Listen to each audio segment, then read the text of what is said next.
ప్రధాని నరేంద్ర మోదీ అమెరికా అధ్యక్షుడు Donald ట్రంప్ను France వేదికగా జరుగుతున్న G7 సమ్మిట్లో కలిశారు. అయితే ఈ కలయిక చాలా అన్యూజువల్గా జరిగింది.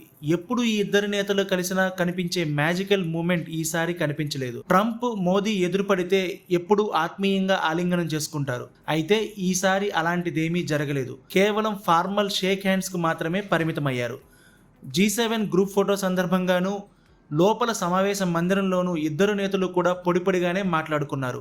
అయితే డొనాల్డ్ ట్రంప్ మోదీ భుజం మీద చిన్నగా తట్టారంతే. అయితే ఎప్పుడు ఈ నేతలు ఎదురుపడ్డా కూడా చాలా ఆత్మీయంగా మాట్లాడుకొని హగ్ చేసుకునేవారు. ఈసారి అలాంటి హగ్గులేమీ జరగలేదు. కేవలం షేక్ హ్యాండ్స్కు మాత్రమే పరిమితమయ్యారు. ఆపరేషన్ సింధూర్ తర్వాత మోదీ నేరుగా ట్రంప్ను కలవడం ఇదే మొదటిసారి. అయితే ఆపరేషన్ సింధూర్ సందర్భంగా, అమెరికా ట్రేడ్ డీల్ సందర్భంగా ఇరు దేశాల మధ్య చిన్న రిపల్షన్ జరిగాయి. అందుకే ఇంతకు ముందంతటి ర్యాపో ఇప్పుడు కనిపించలేదు.